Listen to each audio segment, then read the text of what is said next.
today I'd like to welcome Louisa Shorney, intuitive healer and artist, to the Cauldron of Curiosities. Welcome, Louisa. Hi, Sarah. Thank you. Thank you for inviting me.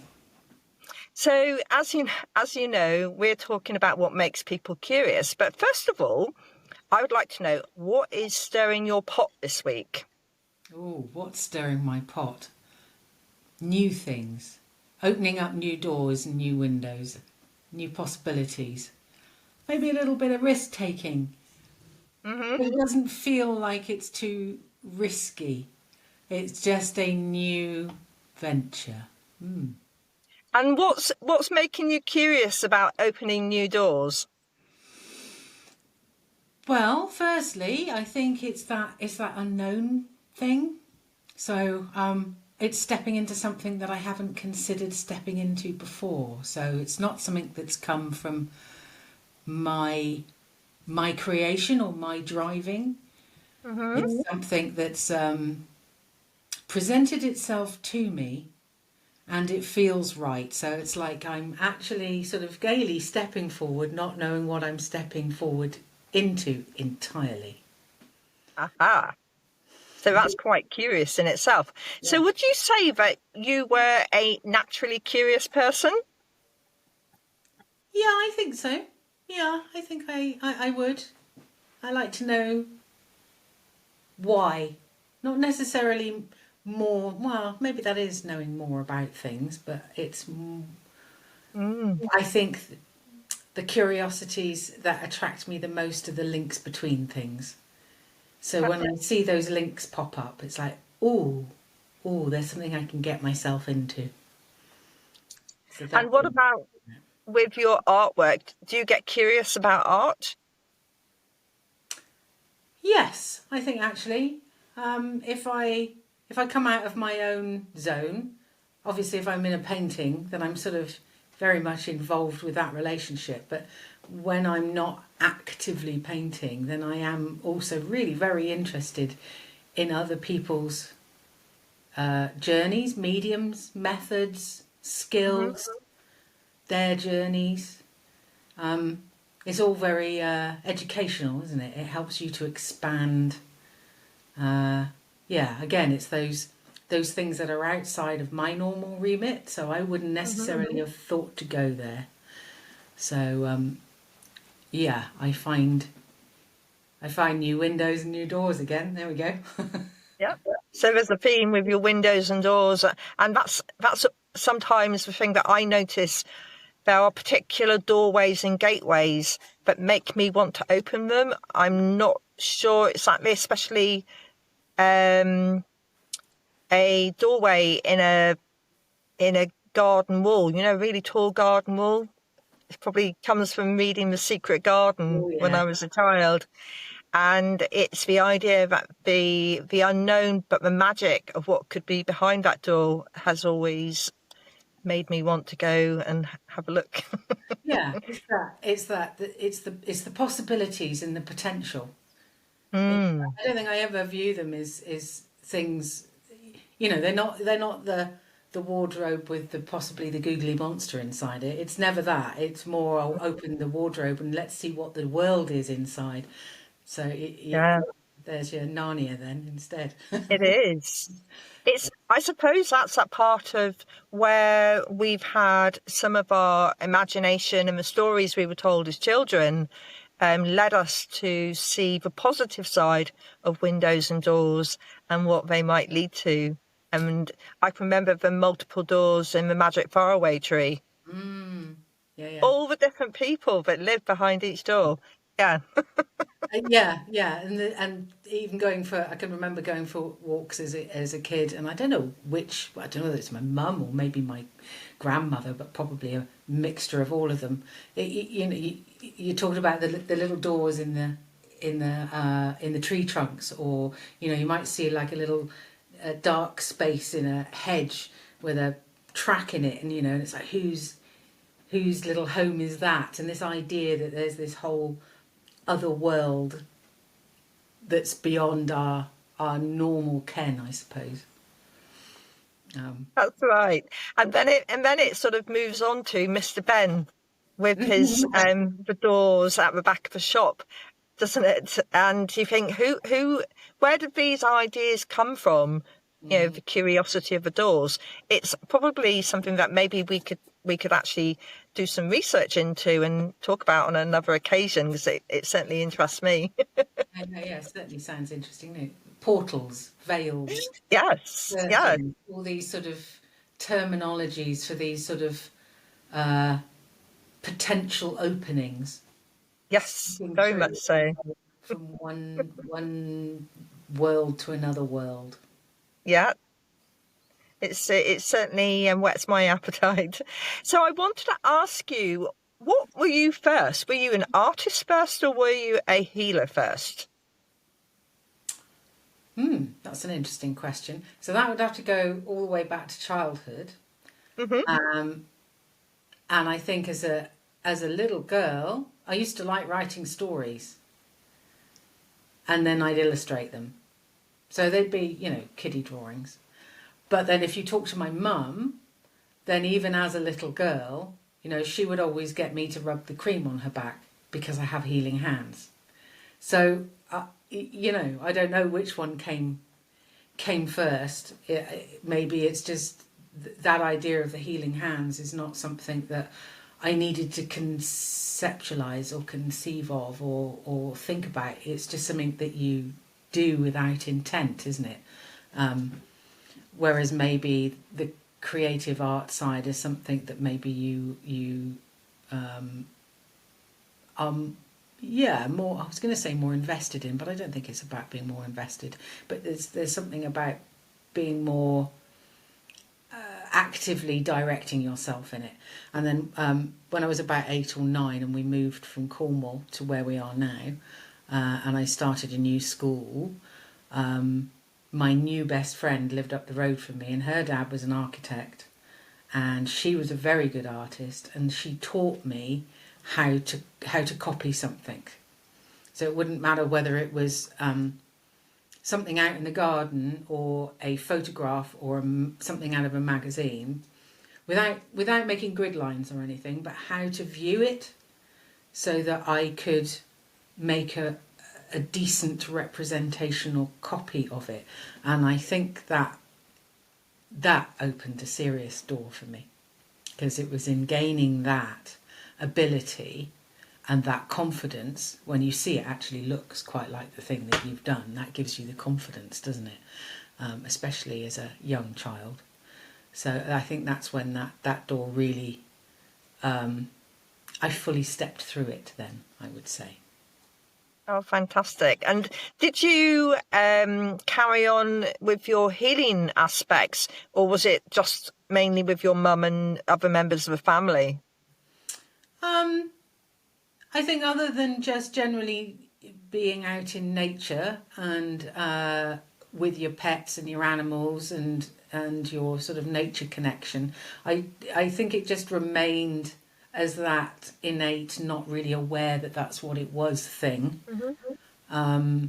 Probably until I was a teenager, when that kind of thing came into my view, and it became a thing to look at, and that's sort of, and then you start to put two and two together, and it's like, oh, that's what I do, and I Hmm. think I was probably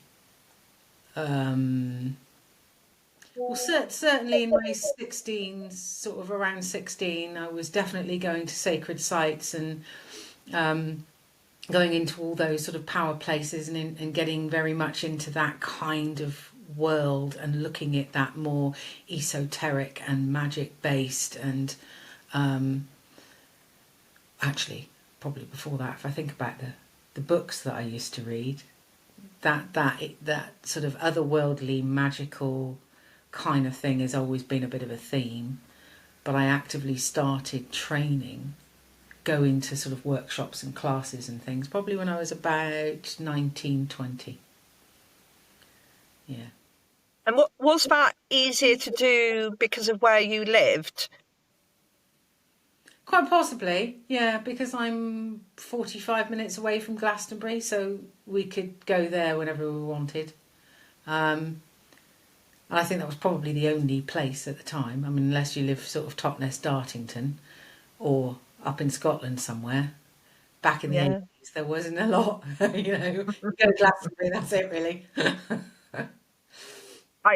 It was certainly very different when I was a teenager. I grew up in Cornwall, and there was a very strong Methodist um, part playing, because I remember at 16 they banned The Life of Brian. It wasn't allowed to be shown in Cornwall at the time. Blimey. So they had a lot of clout at that stage, and places used to close early. But there's always a benefit to these things, because it allows the people that work there to have time off. But it's interesting how things have changed in different counties, and I don't think there would have been any workshops openly being advertised like they are now, Yeah, yeah. where you can go. Yeah, no, certainly not in the standard environment. It would have to be some place like Glastonbury or maybe St Ives if you're lucky, but obviously not from what you're saying about the way Cornwall itself was. But no, you'd have to go to what we'd have called then a hippie centre. You would Yes. really. That would be your only choice. Nothing online. Certainly nothing at the local village hall. Yes, there were a few issues when I remember when yoga started becoming popular, and there were issues about yoga being run in church halls, and there's still, people have ideas about why yoga should not be done in a church hall, which will be interesting to get somebody to come and talk about why they think it shouldn't be run there. I don't think it's going to cause any harm to the floorboards, but they feel that it comes from a different type of energy, that it's not positive, which you wonder where that sense of misunderstanding comes from. Yeah, yeah, it's odd, isn't it? But then I suppose, when we were younger, even at school, with the what we call the religious education, it wasn't. It was simply the Old Testament, and Yeah. maybe a bit of the New Testament, but basically you were taught the Old Testament. And then by the time my kids went to school, religious education was religious education. So you got to learn about Buddhism and about Hinduism and about Yeah. Islamic faith and the Christian faith. So you're learning about all the different faiths and knowing that there are different ones. So I think that's just a huge change, isn't it, really? And you look at it now, and even a lot of the deeply sort of Christian churches are still more open to other belief systems and faiths, and recognising that maybe they're all saying the same thing, right? To a degree. I don't think they'd accept the likes of us quite so much. No, I know. I think that's the difficult bit, isn't it? Where they're not looking at the commonalities, and where the stories have similar factors, and that maybe there's truth in that, and that they've got to be similar for a reason, Yeah. and yeah, I it's lots to do read about that. I do have a friend, was certainly a sort of somebody I know within the sort of shamanic network, who does a lot of drum work and making drums. She is up in Scotland, and I did notice on her Facebook profile that she has just been, I don't know what the word would be, inaugurated into a Christian church up there, where they are doing interfaith mixing. So they are welcoming the pagan teachings and the shamanic teachings. So not just other recognised religions. Or what I'm saying is that they're recognising the old faiths, the pre-book faiths, if you like, more, Yeah. which is interesting. I mean, maybe just on the periphery of places, but that's all good, isn't it? It's all moving in the right direction. Well, Well, it's about education, isn't it? And that's one of the things that I would like the podcast to be able to do, is to help open people's eyes and educate and signpost them to information.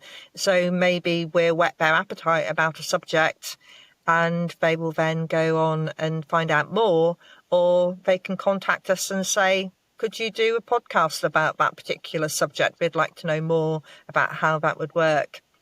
So my next question for you goes back to what you were saying, where you started to do some healing work. So when did you step up onto the pulpit, so to speak, and start healing in I've public? always been a little bit shy about all of that, I think. Partly because, I think there's this vein underneath, whether it comes from that imposter syndrome or whether it's just years and years of having to keep these things undercover, that there's always this underlying worry of charlatanism.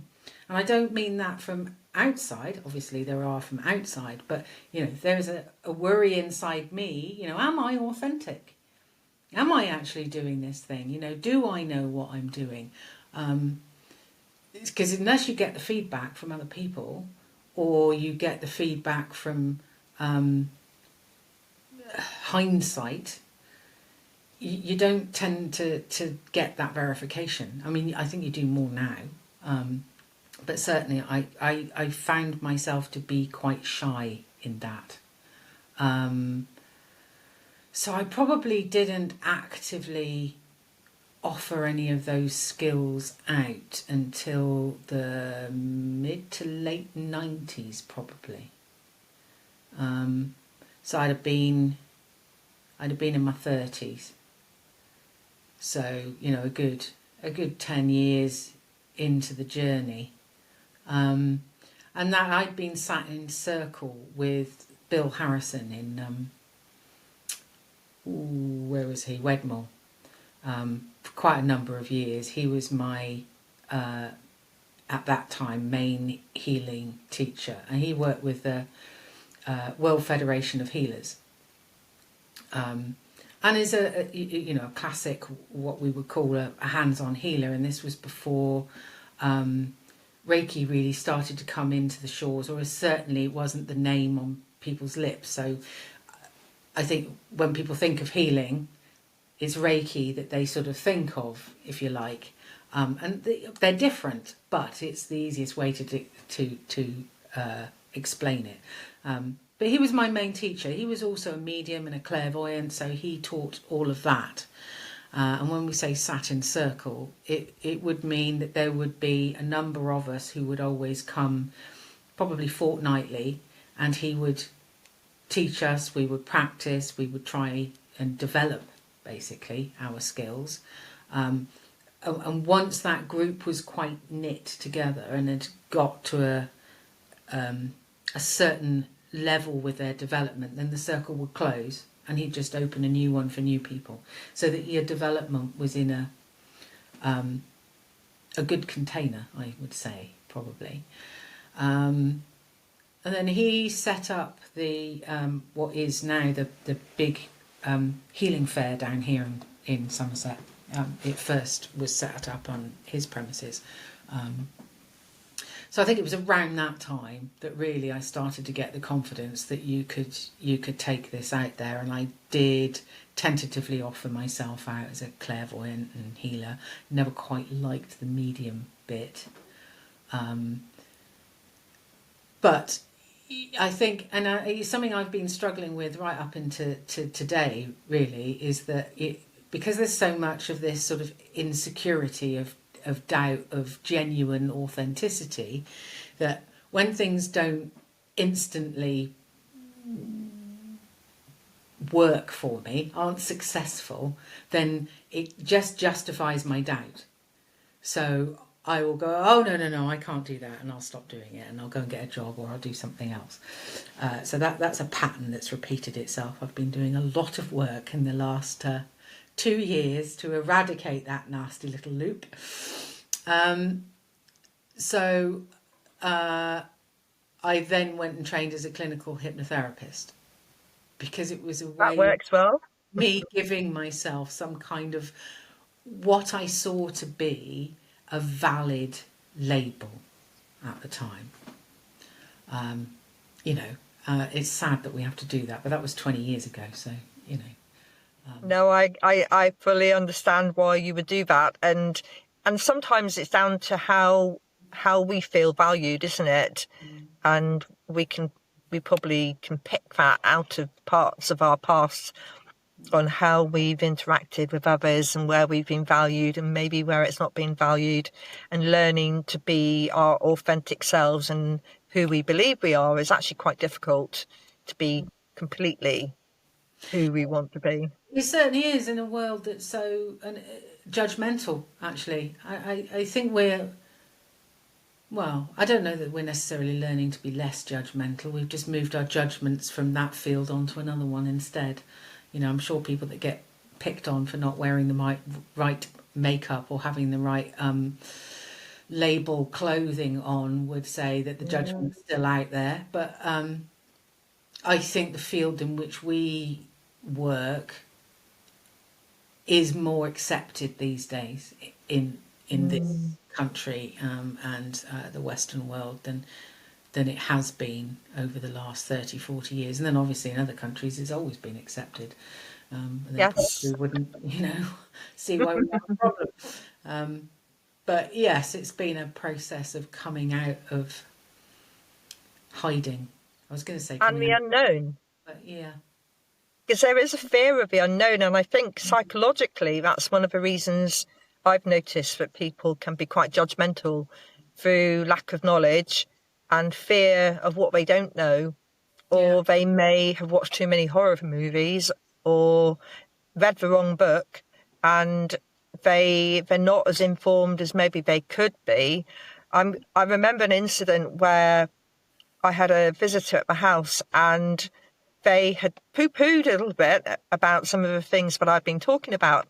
And I had my dowsing rods, which are made out of copper.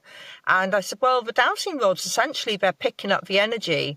I said, and the easiest way, I explained it as, was if you do this over something, you know what it is, you'll know what the reading is. So I showed it by the TV, because the TV was on and it was picking up the electromagnetic field quite easily, and the rods crossed over. So I said, there's a really neat example. And I handed them over to him, and he put them in his hands and they moved, and he threw them at me out of sheer fear. And I said, they're not going to bite you.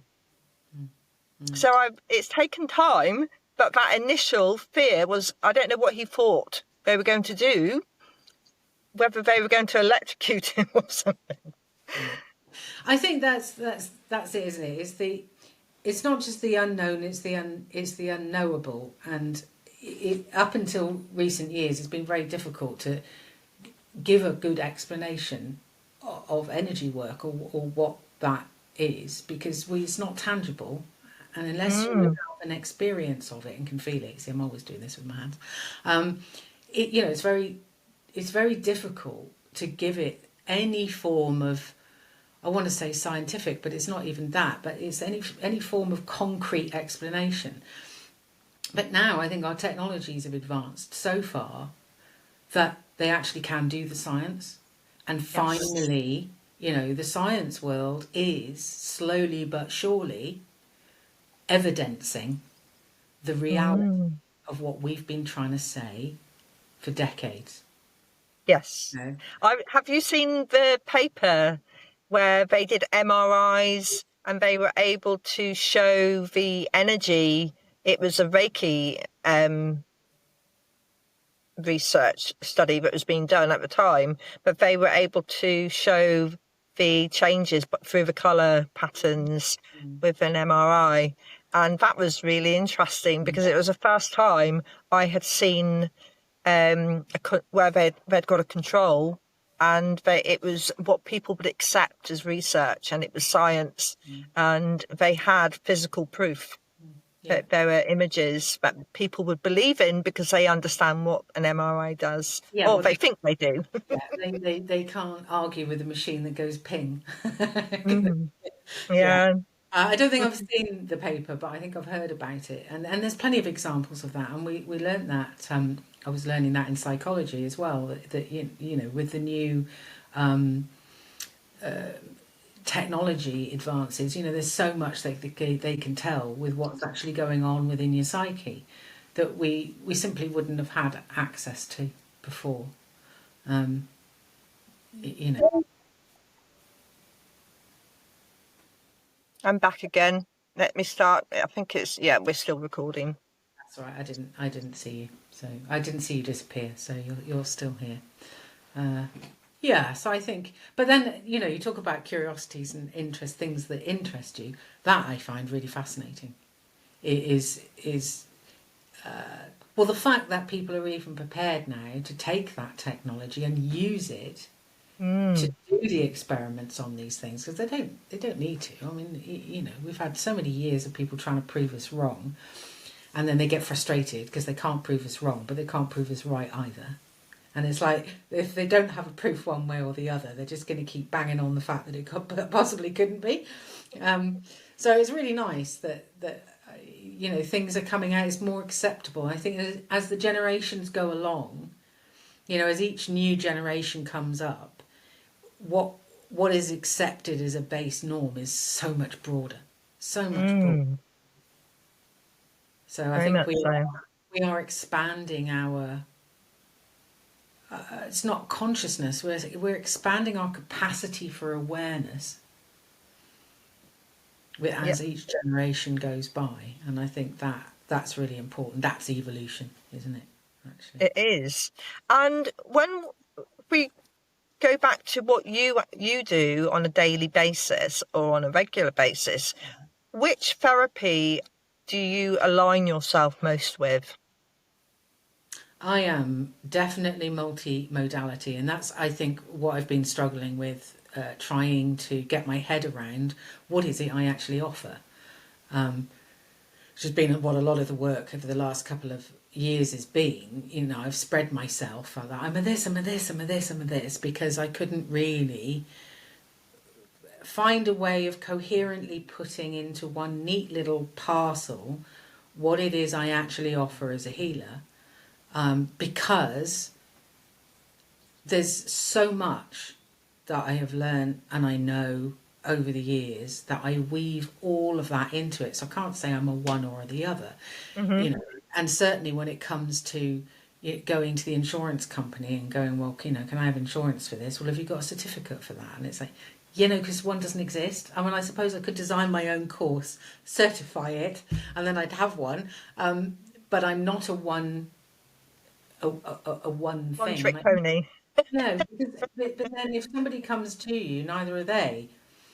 You know, Mm. there's different things they need. So, you know, I have been trained as a healer. So obviously that comes in. And when I'm reading energetically the person that I'm working on, all of that is coming through using those sort of clairvoyant tools, if you like. So I may just get a knowing drop in there, or a word, or a name, or an image of something, or a feeling in my body. Over the years, I've learnt to share that with the person on the table, and it makes more sense to them than it does to me, which is which is Yeah. good. But sometimes that what I'm picking up may not actually be from the here and now. So, an instance, was working with someone the other day, and the blocks that I was picking up were actually from before. Now, whether that's an ancestral trauma that she's carried with her, or a past life Mm. thing, all of that, we can go down the road of trying to work out what that is. It doesn't matter. It's an energy that's translating as that, and it needs to shift and change. But by describing what I could see, and the sort of the flavour of what was going on with that being, if you like, Hmm. from whenever it was, helped that shift to happen. We could do that piece of remedial work. So it's sort of a blend of working directly with the energy, working with the psyche through the sort of slightly more hypnotherapeutic, or I'm using resonance with the drums, or the rattles, or the bowls, the gongs. It might even also be with my voice. sometimes they, as a shaman, there is embodiment. So sometimes I allow, I suppose that's the medium side of the training. I allow that spirit to step in, and when I say step in, it's not that I'm stepping out. It's more that you just allow them to utilize your hands and your voice, if that's what is necessary. So it's like having somebody co-drive with you, and sometimes that they bring through their own energy, and it could come in song, it could come in words, so it's a whole mixture of things. And the new window door opportunity that I was talking about right at the beginning, that is beginning to open itself up to me, is working with these most incredible essential oils that are really, really pure, beautiful beings that smell divine, but they can be utilized topically and internally as well. So they've called to come and join in the journey and the treatments that I do. So I am stepping out into that education so that I can weave that into the work that I do. So at the moment it's offered, there may be a diffuser in the room, or it might be, oh, you've talked about this, just smell that. Or there might be a little anointing in the feet. So, and again, all of that for me is quite intuitive. I've studied the reflexology. I've not trained in it, so I will use that as a definition. It's not a trained qualification, it's a study. So I know about things, but I'm not saying that's what I'm trained in. But one can't divorce oneself from what one knows and how one understands it. So, and I do work incredibly intuitively. So I will get a sense quite often with people. I regularly work with my mum and dad. They're in their 90s when they need something. But quite often, they might have something going on in an internal organ, or a bit of sciatic pain or bone pain. But I might be drawn to the bottom of their foot and want to apply pressure on certain parts. And I think partly from my training with Bill Harrison, as he always used to say, he didn't know anything at all. He said, I'm an uneducated man. I know nothing. I don't want to know, because then I know all the messages that come to me are coming from spirit. So there's an element of I'm happy to not know. I've had to fight that, actually, because that goes against that charlatan doubter in me. But I think this far down the road now, I've learned to trust, and I think that's the most important thing, is that I've developed a relationship with the energies that work with me. I trust them. So I trust that they know exactly where to go and what to do. And if I keep out of the way, then I'm not going to do a wrong thing. But then it is then interesting when I go to the books and I look up what I've just done and gone, oh, that's interesting, because I was taken to exactly the right place. Yeah. So I'm a blend, if you like, and I do like to go that way. I don't want to follow a rigid form, because whilst it's good to train within a rigid form to get your feet and your structure, then it can restrict you. I'm just beginning to feel that corseted tight chest kind of thing when you think that the restriction of the structure's too much. Yeah. So there needs to be that balance between having a strong foundational structure that then allows you to really intuitively weave everything into it in a much more fluid way. So I don't know if that properly answers your question. It certainly makes sense to me, and I agree. I come from a background as an educator where we have very clear frameworks on how we're meant to guide learners. And one of the things that I've realised is the stricter, the more governance there is, where we're meant to be inclusive, we actually start becoming exclusive. And there's a lot that we don't do for our learners. And you should be able to, when you're with them in a classroom or any environment, is to be able to adapt it to those that are in front of you. And I certainly find the way that my brain works, if I hear something relevant on the news as I'm coming in, I will add it to my narrative because I think it's relevant and that we've got to keep things contemporary, but it won't be on the slide. Yeah. And it's interesting that some people work well with that and other people will be, oh, you talked about things that weren't on the slide. So I got to a point where I said, the slides are there for you to read later. And what I'm going to say to you is relevant to the slides, but I'm not reproducing what's written on there. I said, I will be saying something that's in addition to information that's there. And because that's part of teaching, isn't it? It's about bringing in your experiences and drawing on knowledge and hopefully not allowing your ego to get in the way of it, and drawing on the knowledge in the room, which is amazing. When they start sharing their own experiences, they start learning from each other without realizing it. Yeah.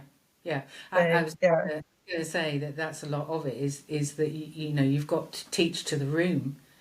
You can't just teach to the board, and as you were saying, the slides are there, but if all you're going to do is rehash the slides, then you don't need to be there. They can just look at the slides. So that's not you teaching.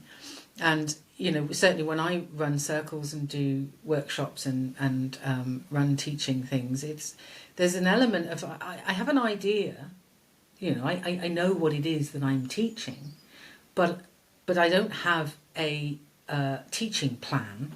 This class is not structured in that way of what I'm delivering today, because I don't know what they're bringing in when they come in. And it's not the different people that come in, because it might be that you're working with the same team all the time, but what's gone on for them in that week, and as you said, what's gone on just before they've walked in the door. Have they heard a piece of news that's had an effect upon them? It's all of that gets brought into the room, and all of that is what you're having to hold in your container when you are working with that group. So rigidity isn't helpful. No. It should be a good, solid based foundation that allows you to fluidly build on top of it. Yes. I was thinking of the analogy of plant medicine, actually, that if you take natural plant medicine, the plant itself as a medicine is the whole thing. When you try to pick it apart, the chemical constituents that might be the active ingredient that's doing the healing, and you go and make a pill of that, well, that's when you get side effects and you get all your damage that gets done by it, because you're missing the point that the medicine is delivered within the plant in the perfect container and cauldron for it to do the job you want it to do. And if you take any one part of that out and try to compartmentalize it, it doesn't work. No. And it's also understanding that plant in its whole way is going to have a subtly different relationship with you than it will with me. So what it will do and how it will treat you will be subtly different than the way it treats me. So you can't think of it in those black and white terms of it should, you've got this thing and it does that, and you've got a bigger thing than that and it does all of this. And I suppose that's how I work, actually. I'm the big plant. Can't take one bit of me out. So next, I would like to ask if you had any resources that you might guide people towards if they were interested in what you do. Well, there's my website, obviously. And on there, I offer a few downloadable journeys that you can go on, and a couple of ceremonies and what have you. And I do workshops and circles. That's louisashorney.com. That is louisa-shorney.com. And if you go into other resources, you will find downloads, and you will find the list of the circles that I run and the various workshops and things that I've got going on at the moment. Then, other than that, are we talking books, or what are we talking? We're talking books. Well, I love books. I live in a Yeah. van, and I've got books everywhere. It weighs it down when it's windy. Well, there are loads and loads of books. I mean, there was plenty that I wanted to bring. I A, couldn't find, and B, my pile was getting too big. But I think for talking about maybe that energy that there is about, and that how one starts to sort of see that one going. I have got The Hidden Light of Trees, which I think is wonderful, and I'm probably back to front here. It's Peter Vollenben, I think is his name. Yeah. Yeah. It's a wonderful book. He was a forester working in Europe, so he really goes into that whole mycelial network and the relationship of trees, and how the forest is an organism in its own right, a living being in its own right, made up of all these individuals. So that's a fascinating book, and it comes from the sort of science side as well as because he discovered all of that by being the scientists that work with them. And then, whilst we're on the theme of trees, there is Wildwood, A Journey Through Trees by Roger Deacon. And Roger Deacon was, what do you call somebody who works with nature? I don't want to say naturist, if that's the wrong one. Naturalist? Oh, a naturalist? Yeah. Naturalist, isn't it? Yeah, so that was his job. And as a kid, growing up in the forest of New Forest, he was in the ponds with the toads and the newts and that kind of thing. So he was always interested in that. And I think he worked for the BBC and all sorts. He was a reporter. But he wrote this book about his journey, again, with trees. And it takes you around the world to the various different trees. And there was another one popped in my head then, thinking about that. I can't think of what that one was.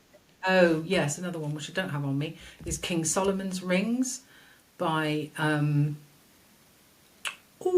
going to annoy me. I can't think of his name. He was another naturalist, and he worked with crows and the corvids, and that book is quite incredible. So on a similar vein as travelling around the world, then this one also inspired me. And she's an art critic, I think, Victoria Finlay. And this book on colour, it was just an incredible journey around the world through time. Sometimes she's writing it as a story, sometimes she's writing it as journaling because it's her own experience,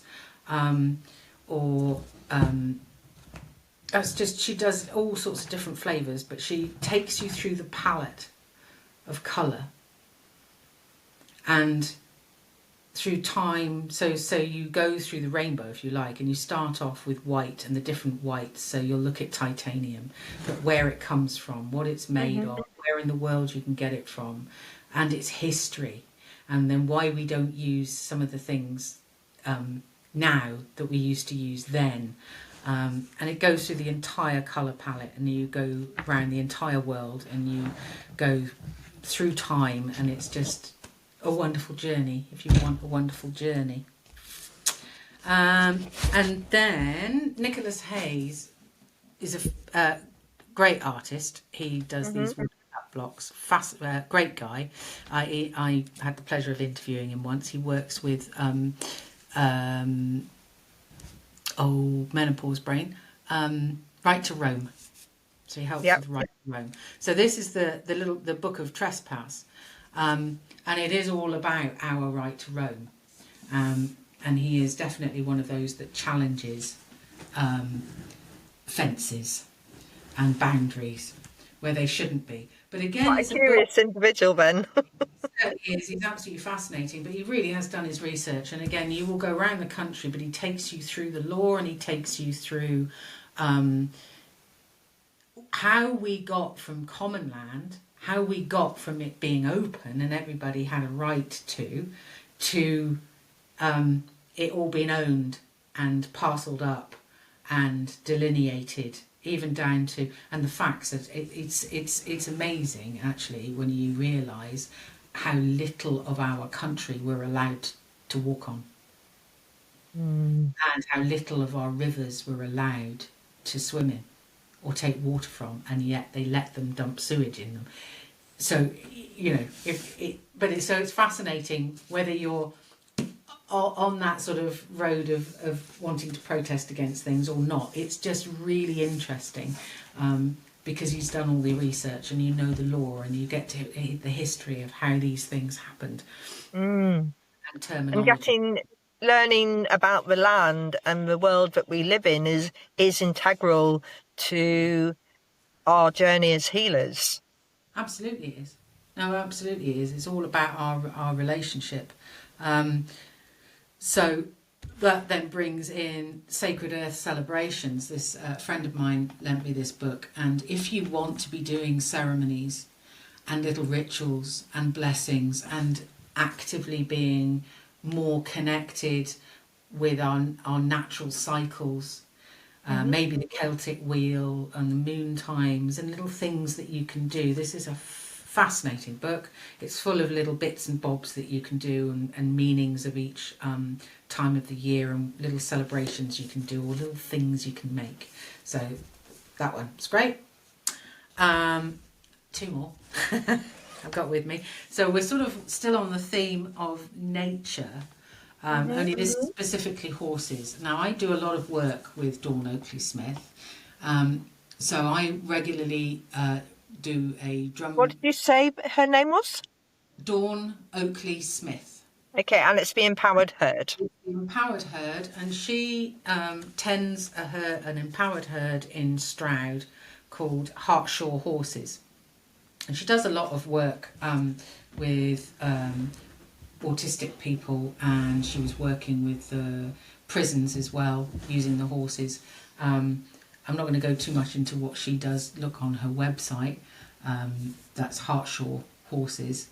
But it's the work that I do, working with those horses is just incredible. So they may have been trained in a more broken, if you like, and trained as we're used to doing with our animals when we domesticate them. But for one reason or another, they've ended up with Dawn, and Dawn has allowed them or re-invited them to be more natural in their own relationship. So they are an autonomous herd. And whilst you go and you work with them, you don't work with them if they don't want to work with you. And it's only the ones that want to come forward will come forward. But the work they do, when I do shamanic work there, whether we're making drums or I did a medicine wheel teaching there, I'm blown away. Actually, the magic they bring, the energy they bring is quite profound. And the place up there is also, it feels like a very powerful, magical sort of place full of wonderful spirit. So it's really, it's an easy read, and it's really nice to hear Dawn's journey and the journey with the horses and what she does. So I would definitely, the role of horses in the therapeutic journey, but it's more than that, I would say, that book. And then finally, we go to my Buddhist teaching. So I'm a Vajrayana, Tibetan Tantric Vajrayana apprentice, practitioner. So this is a book written by my lineage holders. The Spectrum of Ecstasy is a book about the elements, but as we view them within a Buddhist context. So we look at the elements in their energetic form and how that energy permeates through everything. So everything comes from that, is all emptiness and form. So emptiness is that void, if you want to call it that. It's the great potential, the all that is, was, and ever will be. It's the nothing and the everything all in one. Space, but not the final frontier kind of space. And out of that, when form arises, it arises out of that emptiness through the elements. So the elements give something form. So every form is a composite energetically of those elements. So you can understand the elements as in an emotional context, or a physical context, or a spiritual context. So that's the sort of book that gives you an overview and an understanding of the elements within that and how they manifest in their liberated and contorted forms. So if we are not fully free and liberated, totally aware and being our essential pure beings, then the likelihood is our elements in some form or another, or some combination, are going to be in their distorted form. So fascinating book. If you want to take a deeper dive into understanding our relationship with the elements and how we are made up of them. So those are the ones that I picked for today. Thank you very much. Well, I'd like to thank you, Louisa, for coming on the podcast today, and hopefully you will come back on again and pick one of the subjects that you've mentioned today. There's quite a lot to your armoury. You have a lot of bows, don't you? I certainly do. Thank you. Yeah, thank you very much, Sarah. It's been lovely. Thank you.